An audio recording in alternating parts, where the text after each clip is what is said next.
Thank you for giving this opportunity to share. Let's begin with a minute of concentration.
Thank you.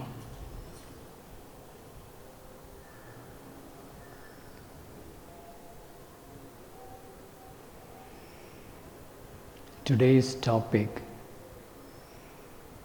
fragmentation and degeneration. These two terms I have started using in the context of my work when I started observing, when I started seeing these patterns of people who found a deep inspiration, an inner call, and they want to give themselves to the journey. And they make that plunge.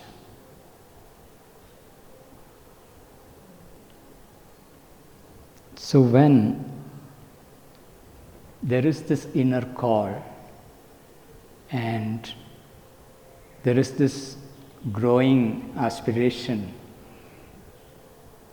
and people begin to make that journey, make the transitions, there is an initial period of great joy, seeing the vision that is ahead, the inspiration, the joy that comes with the possibility of serving, and the enthusiasm with which people give themselves to the journey.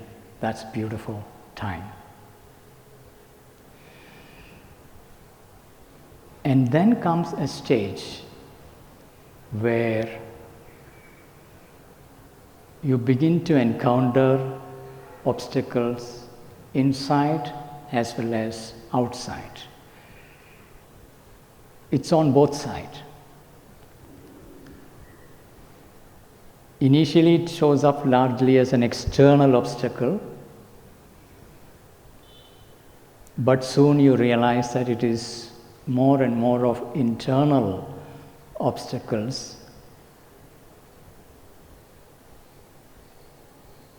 And these obstacles show up in many ways. Either the mind or the emotional being. These are the two parts that gets easily touched by the light. So they get illumined a little bit, and it is from there we make the leap. And with that initial lighting up and enthusiasm, other parts of the being is yielding, allowing to go with that initial enthusiasm. So there is this beautiful period. Then, at one point, you slowly begin to see some of your parts are beginning to shrink back, pull back. And you may initially be able to bring them forward again, but increasingly they begin to resist, particularly the vital, lower ranges, and some sort of an obscure resistance, which you are not able to rationally understand. You want to give yourself fully, but in spite of having that call and that growing need, there are parts that are really resisting, refusing to move. And they had not shown their face before. And it may show up more as initially it is experienced as coming from personal traumas or pains. These are all the wrappers they wear. Each one will encounter within them. After that initial successful journey of inspiration, opening, inspiration, and that joy of movement forward, then as these resistances begin to show up, it will also clearly reflect in the context in which you are living and the forces that manifest in that context and engage with it or engage with you, and as a response to it, your internal parts, hidden parts of the being, hidden parts of the vital in particular, obscure parts, more subconscious parts, they are now in play. They are beginning to really stand on the way and demand, you have to pause here. You cannot go further. And there is certain amplification of emotion sensitivity. In modern psychology, people may say the shadows. In our integral education framework, integral yoga framework, Mother refers to each individual having certain possibility of light and an equal and opposite dark side. Everything that contradicts it. And these contradicting parts, they are now beginning to show up. That's where the inner struggle gets intensified. Your level of sensitivity increases. You get triggered by external situations much more easily than you were before. Before, everything was beautiful, the psychic touch was there, life is going harmoniously and beautifully. And then, as these shadowy parts begin to show up, that's where the sensitivity increases.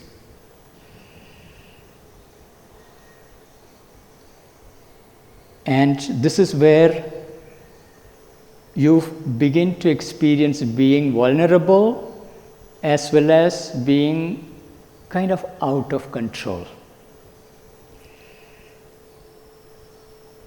I remember he was actually a monk in a Buddhist monastery for some good 15 years and lived a beautiful monastic life, and then started engaging with world outside,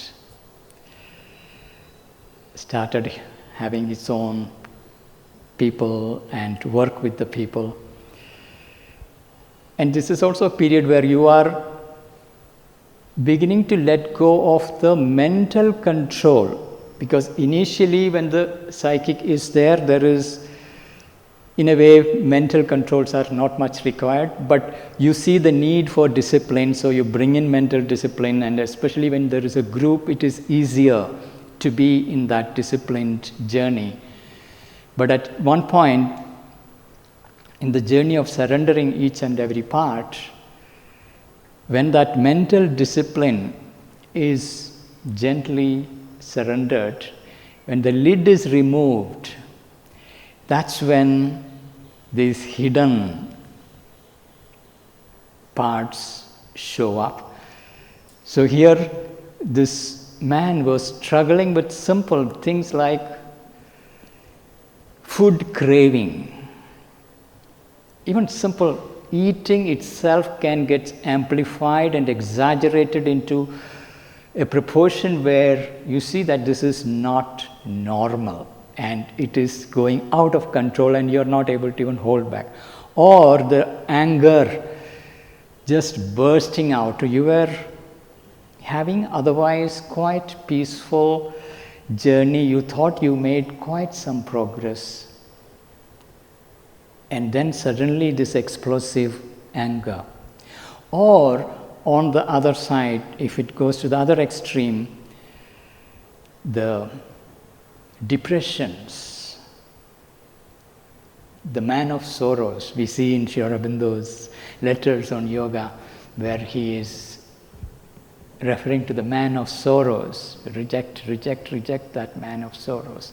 They all come to visit.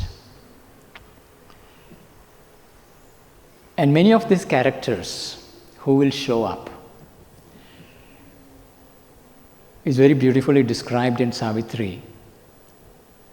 When Savitri is going inward to discover her soul, there are triple soul forces. And the echo of each soul, there was Mother of Love and Compassion, Madonna of Love and Compassion, and there is the shadow side of that, the man of sorrows, the one who feels himself to be a victim of the situations, suffering, and feeling that I am put out to this world and this battlefield in order to suffer. You make me suffer in this world. These parts, or the power dimension and its shadow, the aggressive force that wants to rise up and assert itself, or the knowledge and its, what Sri Aurobindo refers as the sense-shackled force, which is bound to this outer life and its stories and spinning falsehood out of it, living in that narratives. And we see that they are all corresponding to more of our parts of being. There is the shadow of love, shadow of power, shadow of knowledge. And in Savitri's journey, we see that she is not identifying with them. Say, I will come back. Even when the Madonna of Love is claiming, or she is meeting the Madonna of Love, she says, I will come back after truly discovering my soul. So this shadowy elements, shadowy powers, when they rise up, that's when the fragmentation, internal fragmentation, become acute. These beings demand our attention. They don't let us progress. Either they must undergo transformation, or we need to dissolve them. But we don't have the power to do so.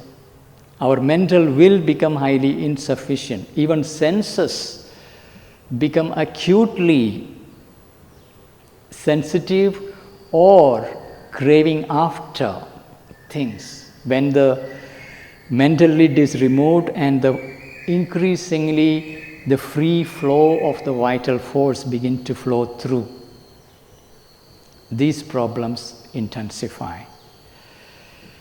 It has its individual dimension, it has its family contextual dimension, it has its more collective dimension as well. But we will experience it as subjective, personal problems. And even things that we thought we sorted before will come back to be resolved again. Even simple attempt to establish new habits, or an established habit of good sleeping habits or a good eating habits, or having that beautiful outer expressions in life, they get toppled by these forces. And you experience this being or getting carried away by these forces and its propulsions, compulsions, way more than before, and you feel that I am regressing now. I have progressed, I had progressed, but now this is going on. I am regressing in a way.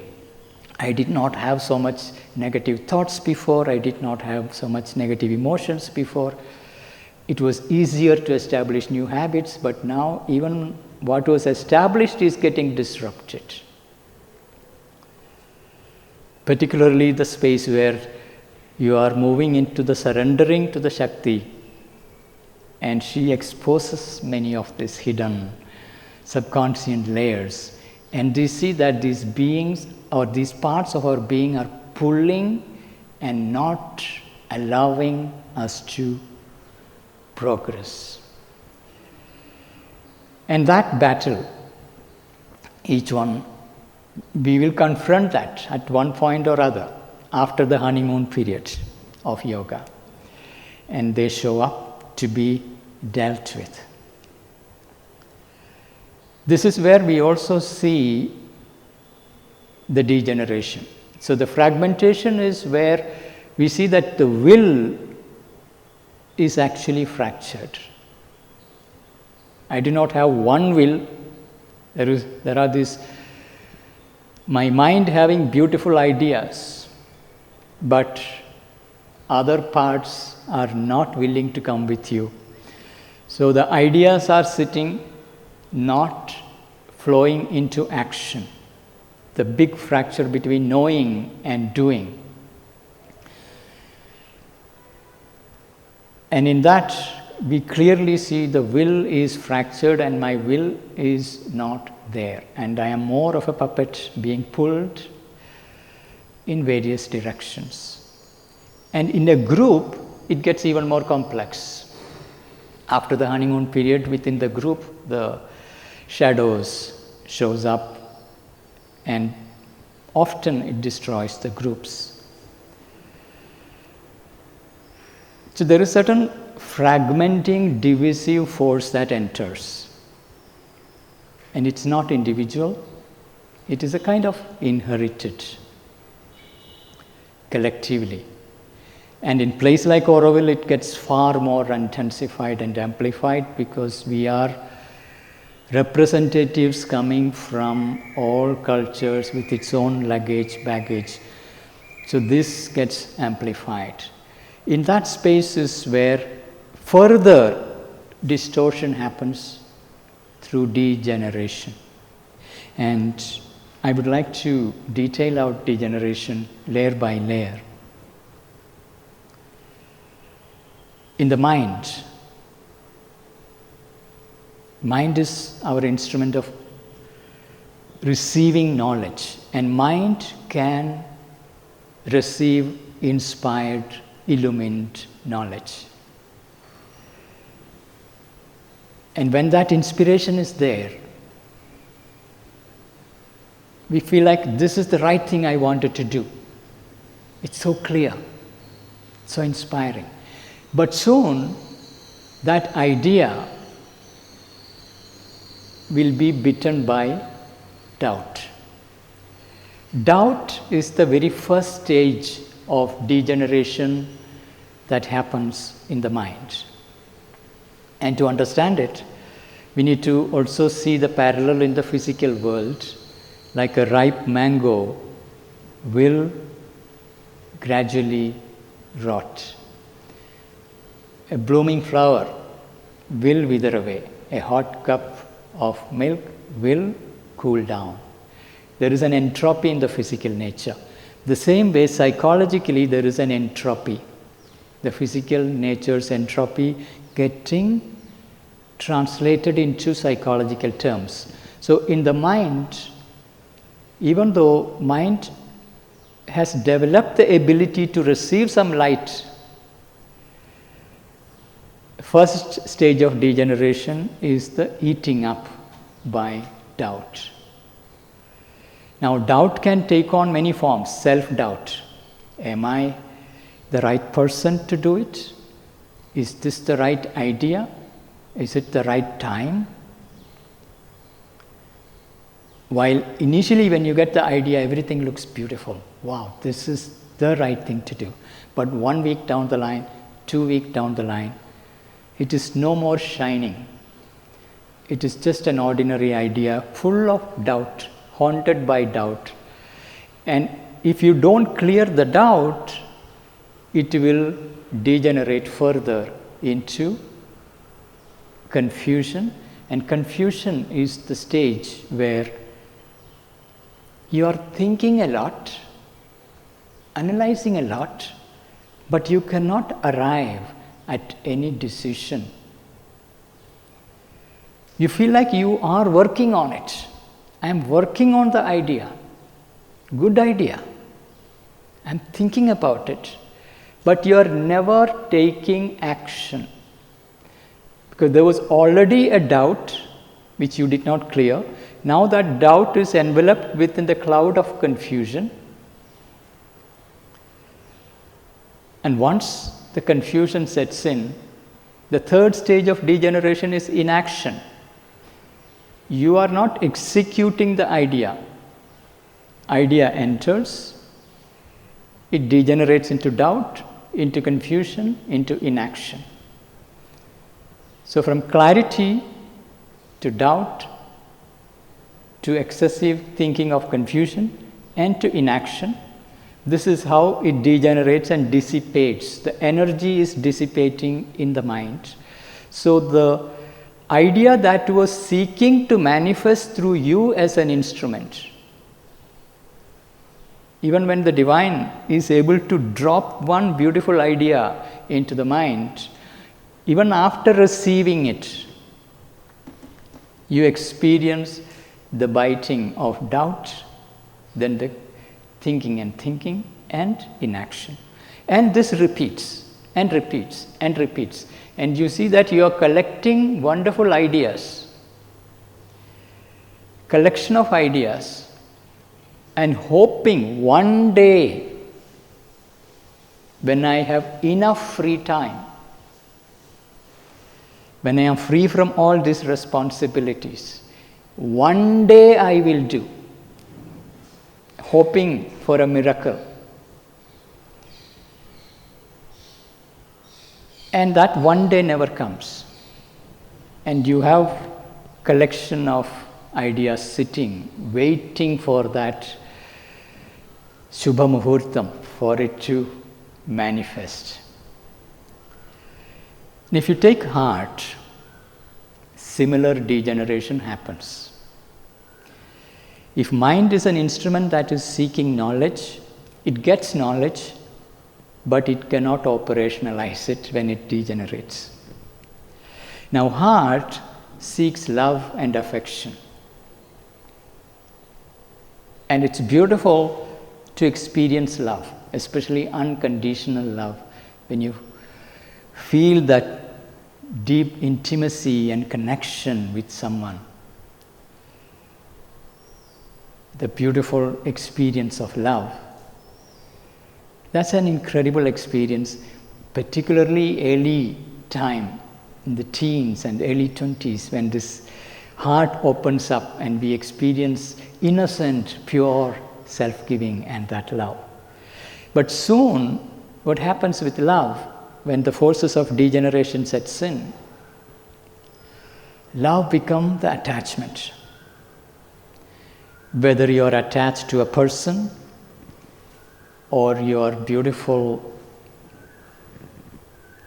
objects of desire or your positions or whatsoever you are attached to. I love this and it has become my part and I am attached to it.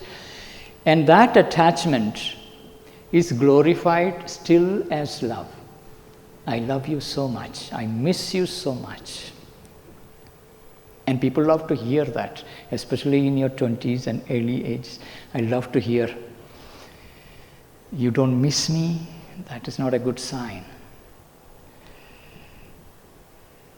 Attachment is glorified, but attachment is already a degenerated condition of love.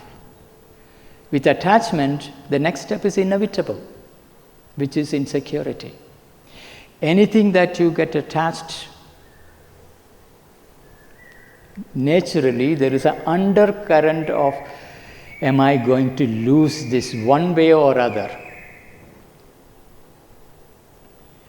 There is a subtle fear of losing, insecurity of losing.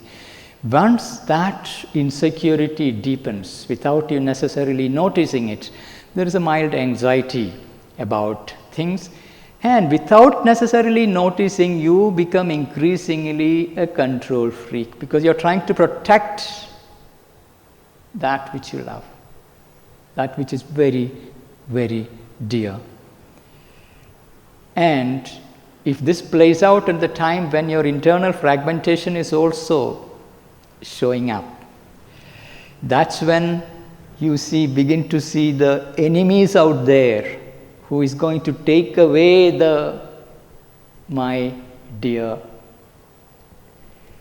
most attached person, asset, this or that, whatsoever it is. And the grip of fears, all that happens. And once the need to protect and control comes into picture, conflict is inevitable. So love become attachment, it become insecurity, it become the need to control, it become conflict. Exact opposite of where it started off. In love there is tremendous freedom. And in attachment it has already shrunk. And in insecurity there is no freedom. It's gone entirely. And then there is this need to control.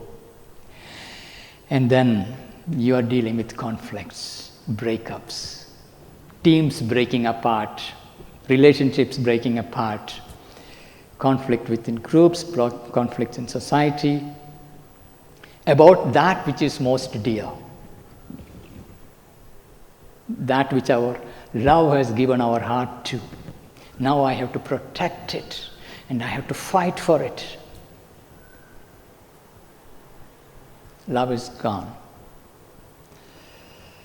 So then such a heart is holding up not love, but that insecurity, anxiety, conflict, all that is what gets stored up in the heart. Now if you take the central vital, the vitality that would love to get into action, the horsepower within us, the dynamic energy, that too degenerates, disintegrates in the process.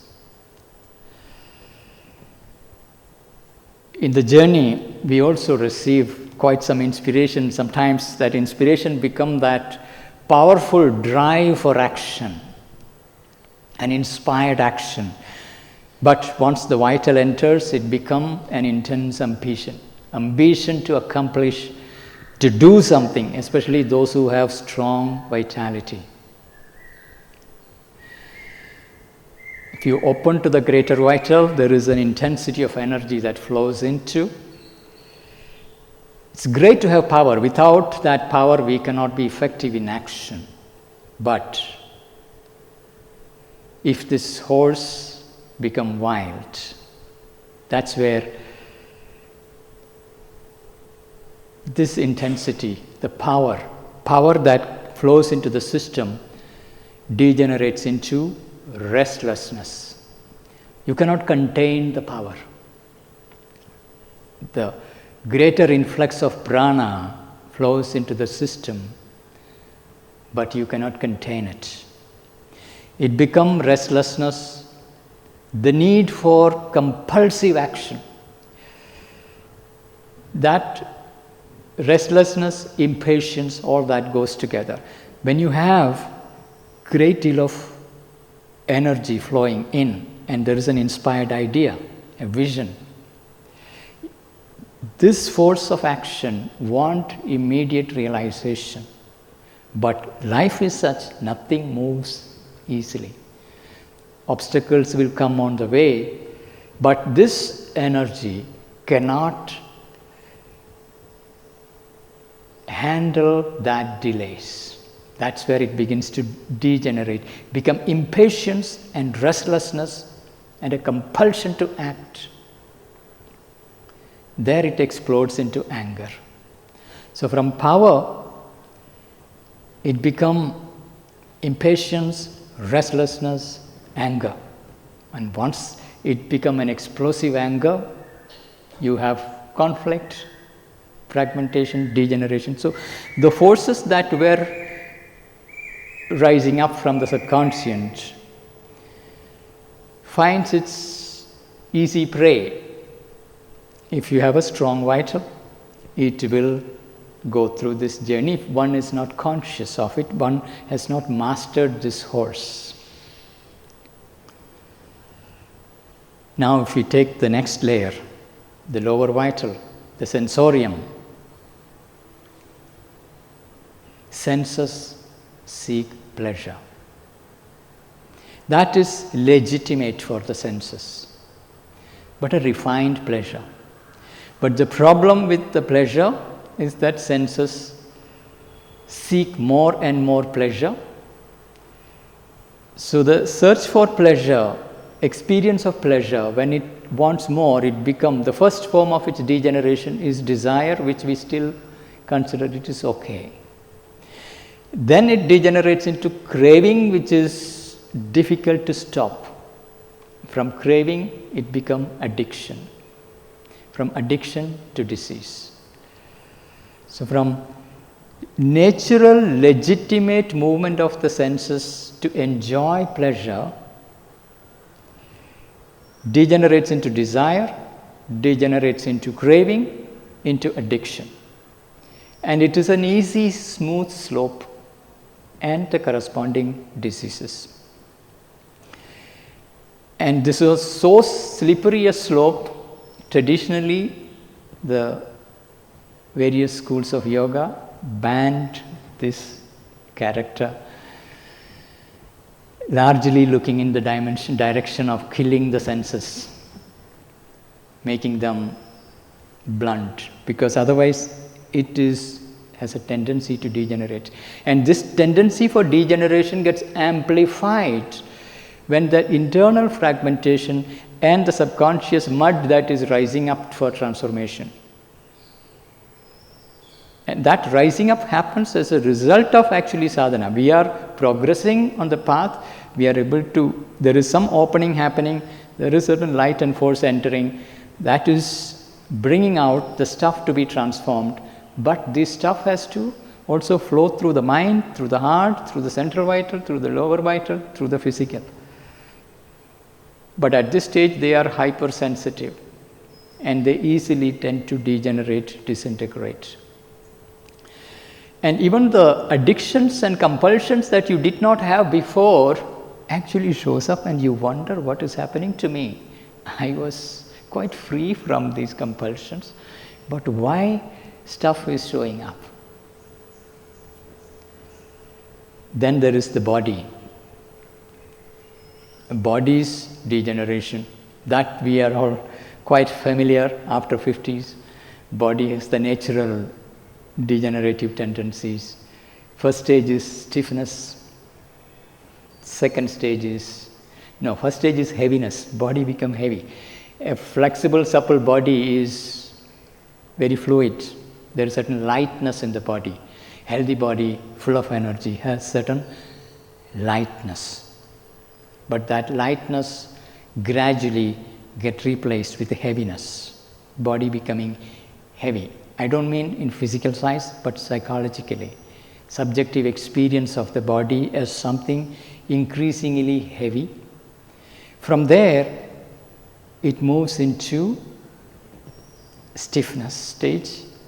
From stiffness, it moves into pain, and pain to all kinds of diseases, because the prana is not able to flow through it.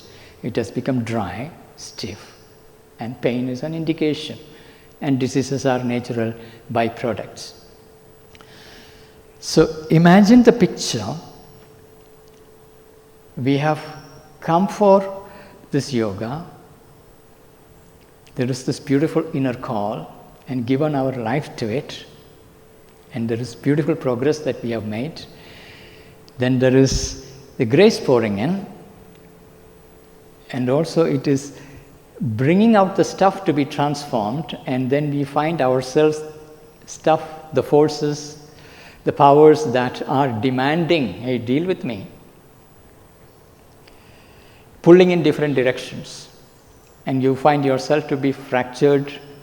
In spite of knowing, you end up doing things that you know exactly these are things I should not be doing. Or you know you should be doing these things, but you are not able to do those things. And then you look at each of these layers. Mind is degenerating. The heart is degenerating. The central vital is degenerating. The senses are degenerating. The physical is degenerating. Not necessarily very pleasant discovery, but it is part of the journey. And those who are lucky, who are blessed to have that early contact with the psychic being and that doesn't get veiled, they are in a way protected, because the regenerator and the integrator is the psychic. But not necessarily everyone is so blessed. There is an initial contact and an aspiration and a joy with which you come where there is a contact. But when the difficulties all shows up, there is also the growing veil within. And the inner contacts gets veiled. And that's where the challenge increases. But we have only one solution to the problem. That is to get back to that source. There are many modern psychological methods being circulated around, particularly in the name of shadow work, for example. Like you have to find your dissociated, buried parts, go into the wounded parts, release their trauma, release their pain. Many of these approaches, what they don't sufficiently recognize is that our mental light and its knowledge and will is hopelessly inadequate to deal with the complexity of the subconscious. The second aspect is what appears to be a personal stuff. As this opens up more and more, you see that it's coming from your parents, it's coming from their grandparents, their parents. There is a whole inheritance, an ancestral lineage, a cultural matrix buried deep within each individual. that makes it very complex for the mind trying to understand it through whether it is psychoanalysis or some form of regression to get it and to release it. And it gets even more complex to discover that our journey, the entire life, starting with single cell life, everything is there buried in our past, in our bodily cellular life. So it's a inner battle that is bound to be lost if we try to enter with mental light and mental will. It cannot handle it. The only way to enter safely these spaces is to invoke the divine Shakti. And the psychic discernment to know that this is the action of the Shakti, and the faith in the action of the Shakti, and to have that wideness to hold the container so that the upsurge from within, its fragmentation and its dispersive degenerative movements are not making you panic, but you are able to hold space for your own inner community of beings who are showing up. And with a vast love and acceptance. When I say acceptance, I don't mean surrendering to their impulses and demands. This is rising up. Do I have a vantage point to be wide enough to contain? Can I stay open to the descending light and force? Or can I invoke the descending light and force that alone can enter and bring certain calmness into these revolting elements, these degenerative tendencies? The mental will cannot do that. Mental knowledge cannot do that. In fact, it is hard for the mind even to understand how this transformation is actually happening. The transformation of the shadowy forces, powers, beings. The key is to have that absolute sincerity and faith in the protection, and learning to open, and when that comes, to discern, this is the force I can surrender to, these are the forces I cannot surrender. So the discerning to which force I am surrendering to become increasingly critical, because the journey become more and more like walking on a razor's edge. Any slip here or there has its amplified consequence. Deeper you go, more amplified the consequences are. So what am I surrendering to? That question become increasingly critical moment to moment. I am surrendering to a thought suggestion. I am surrendering to a movement of feelings. I am surrendering to an impulsion to act. I am surrendering to a sensation. I am surrendering to a kinesthetic movement that is carrying the body forward. What am I surrendering to? What is animating that movement? What is the nature of that force? To discern, we have only one thing, that is the psychic guidance from within and its vast movement of harmony. Only in that space of that, we can say, mother's love, which is holding. It's not suppressing them, it is not refusing them. You're looking at them, you're fully aware. This is rising and this is falsehood. I'm not going with it. But here is something luminous, this I surrender to. moment to moment. And in that, there is an increasing settling of the force. Only the Shakti descending from above can settle this internal riot that otherwise will erupt.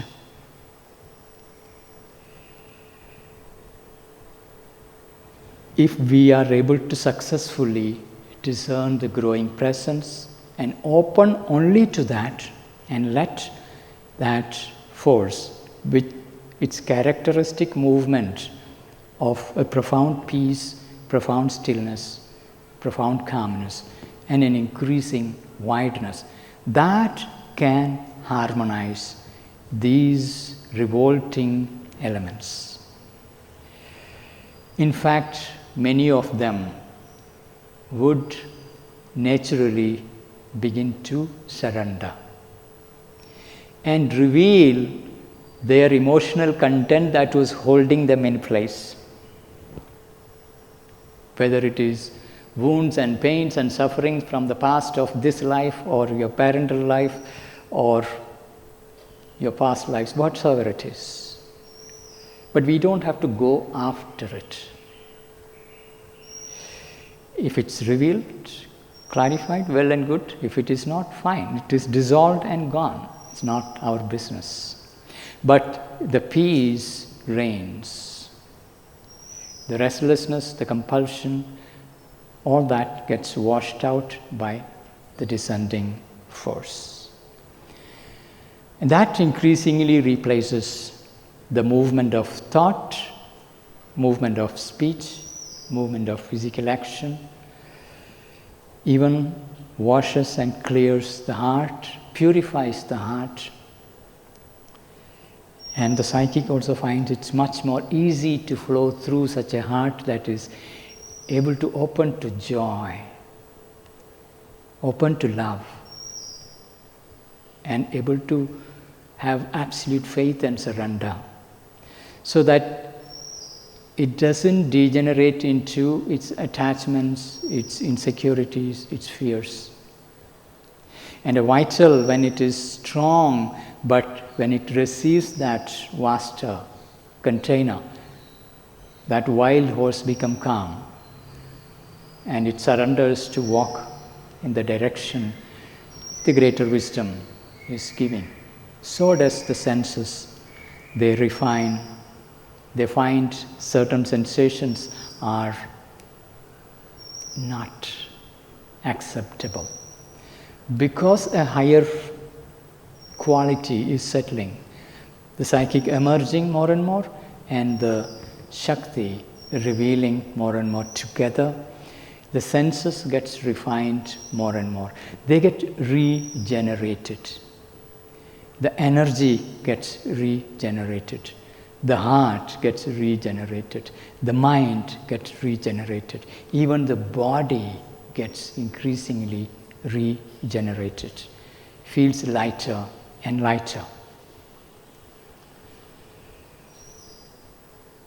This is integral process. We are opening to an integral force that knows the totality, but our mind has no clue. It has to trust.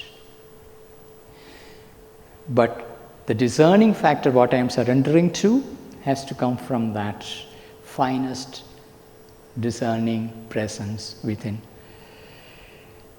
That makes the whole thing reversible. Otherwise, after that initial enthusiasm and dive into the journey, before you consciously learn to open and receive the Shakti and her transformative power, there is an in-between transitional stage where you have not fully learned to contact and open,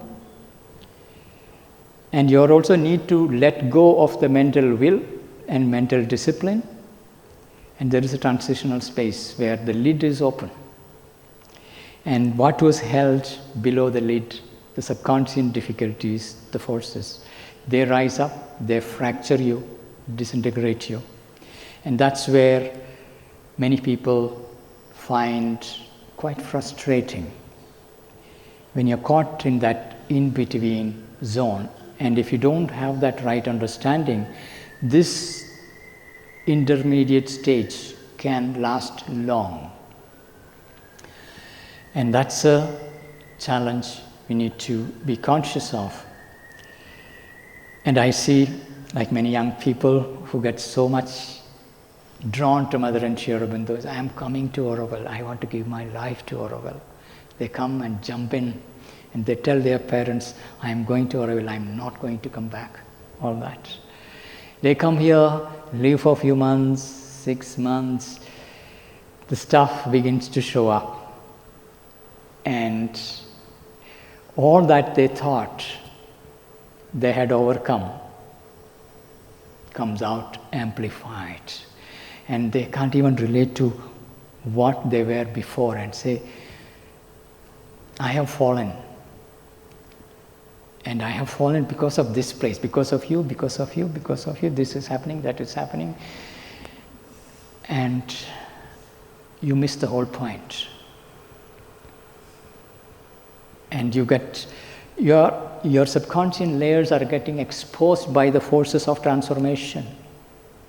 But when you don't have the understanding, first your psychic is veiled by the upsurge, and you don't have a discernment to clearly sense and receive the force. So there is corresponding suffering, pain, running away, coming back, running away, coming back. Each one has their own stuff to deal with. The better we understand the process, easier it is to manage it, not fall into the traps of extreme fragmentation and extreme degeneration, and to learn to consciously reverse and establish in that unshakable peace that emerges from within and that settles from above, which makes the path truly the sunlit path. Joyful, quiet, silent. Thank you. Now, I would love to hear from you, your observations, questions, whatsoever it is.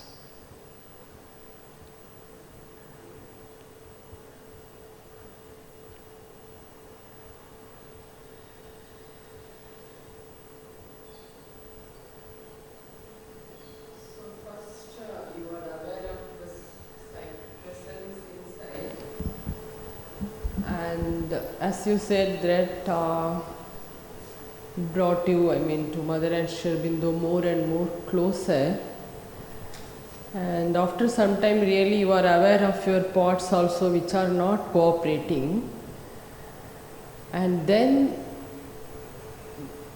that time, again you have to remember that psychic touch and bring it again and call the peace of Mother and Sri Aurobindo to take care of it, or we have to do it, with the part step by step, because it is very difficult, actually for the human beings. That is my question always. Our difficulty is other people. We are not alone. We find ourselves to be part of one or other team. And someone or other is going through their internal earthquakes. Whether you like it or not, stuff comes your way. And there are, of course, your own stuff. Yeah. And these two together. And interestingly, it seems to me, when the time is ready, the forces of transformation bring together two characters who are impossible to blend, and bang, and you have a good, solid confrontation. It's like saying, you may not be interested in war, but war is interested in you. So the forces of transformation creates context in which to see how strong you are, and there are corresponding knocks that comes your way.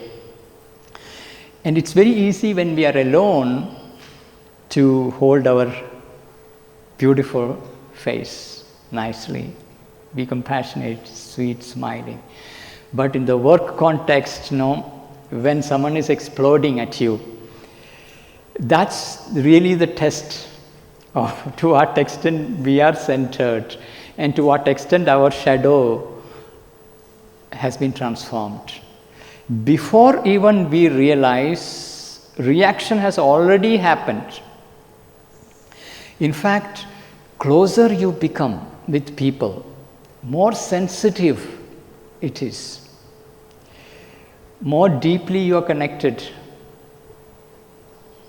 more intense the triggers become. And one has to consciously recognize and avoid this easy tendency. Yes, there are very crudely visible flaws and limitations in everyone, but not to get fixated on that. That's between them and mother. There is that journey for each one to make. But I have this reaction happening inside me. That's my business. Now, how do I take this quality of my thought, quality of my feelings, quality of my reactions? This is within my field of responsibility. How do I, instead of spilling that out one way or other, how do I offer that to the inmost serene space? Can I even hold a serene space within once the reactions are rising to the surface? That is our work, where it gets more intense, more demanding, because when the Shakti sees that this person has possibilities, so she said, put one more, okay, one more challenge you can take, you can handle it. So it is also an indication of the capacities that are hidden within. The kind of challenges that are brought our way also indicates you actually have the potential, the capacity to recognize what is happening, even if you get swept off initially. After a few times you realize, here I am spinning off in thought, in speech, in emotions, feelings, sensations, all that. Then you slowly roll back. Where people struggle is focus increasingly fall on other people, because their flaws are so crudely visible and it's very easy because of you. So as long as it is because of you, I miss the chance, because you don't have the responsibility. We have not taken up the responsibility of transforming this inner reaction that is taking place. So long term we are looking at arriving at an inner space which is achanchalam, immobile, which is not reactive, whereas the prana is reacting all the time. Wider we become, more calm it is, less reactive.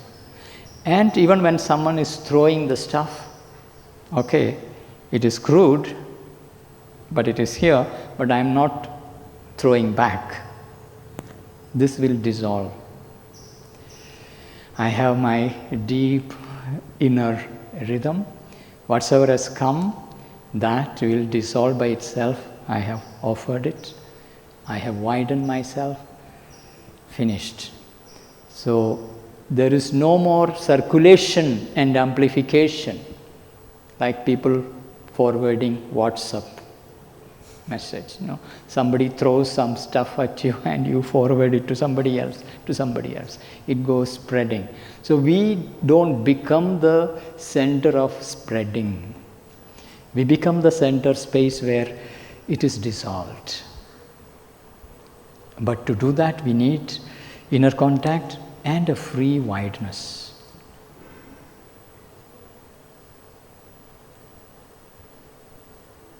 Thank you very much. Like I think what you were saying, initially one moves in a particular direction and then we see all these other things coming up. So just a parallel view according to also some researchers, and I see a lot of parallels in that. They say that typically what happens initially, one aspect of your personality also may be getting stronger, and that is part of development. And typically one view is that around middle age, these other parts of your being which were neglected, they start showing up, and this could be an opportunity for actually a well-rounded development.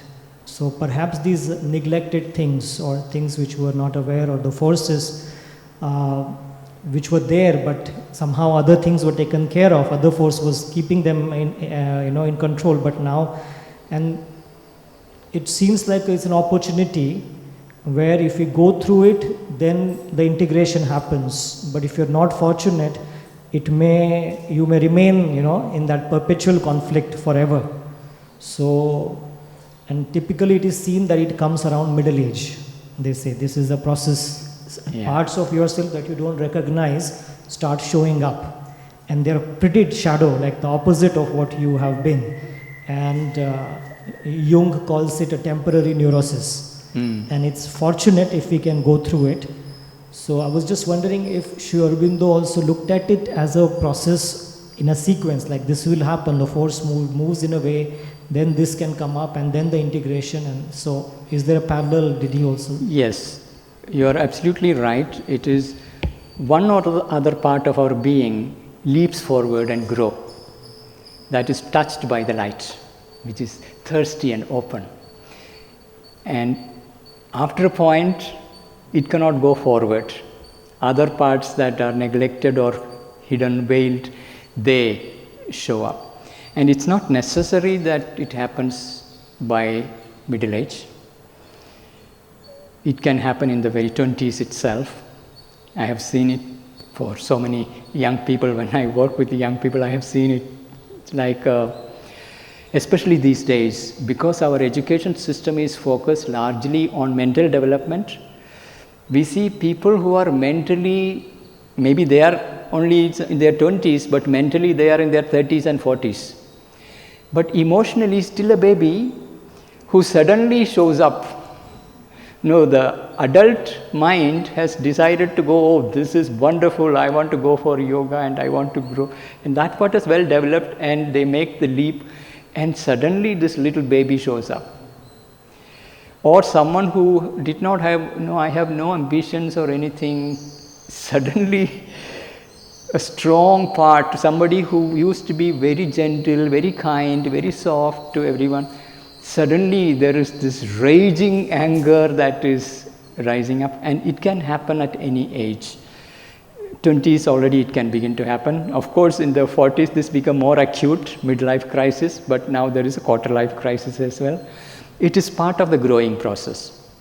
And anyone who is making a progress forward has to face the forces of relapse, that pulling back, individually and collectively. In the collective society, what they do is you are labeled as a black sheep and they fight against you too. Initially everyone, wow, wonderful idea. But if you become too different, that's not okay. That is unsettling. So the collectivity creates its own scapegoats to feel good. Individually you will have this revolts that is happening. But once we see it from the point of view of individualization, integration, transformation, then you see, this has come up for purification, transformation, integration. And that's very, very crucial. And there is a clear parallel in that journey. Where one big difference is with Jungian work and Sri Aurobindo's work is, in Jungian work we see more inward exploration, the intermediate zone and the archetypal forces and beings of the intermediate zone within. In Sri Aurobindo's work there is an exploration above into the higher planes of consciousness, that is beyond the individual, into the larger cosmic consciousness, and it's a descent into this little mold that is capable of successfully transforming it, which otherwise can be very, very challenging when people try to do the shadow work with the limited mental torch. That is very dangerous. And in, I think, Jung's term, this goes into the collective conscious and collective unconscious as well. Right. But of course, I think in everything what you said, I found this very special, that at some point it is the Shakti or the force which is going to bring some order, and it can't be just your own internal work. We are very ignorant of the larger complexity. The mind is so tiny, it cannot know. Earlier the mind accepts that my capacity is too limited and I need to completely surrender, and it is okay to be in a space of not knowing. Beginner's mind.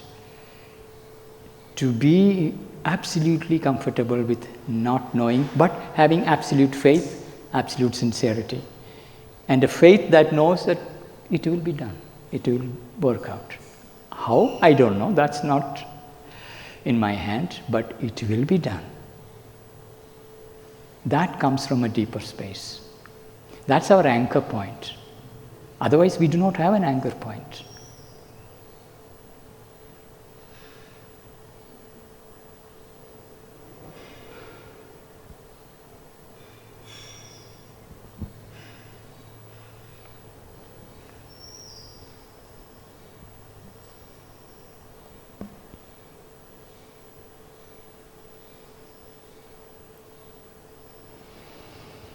Okay, shall we end with a minute of concentration again?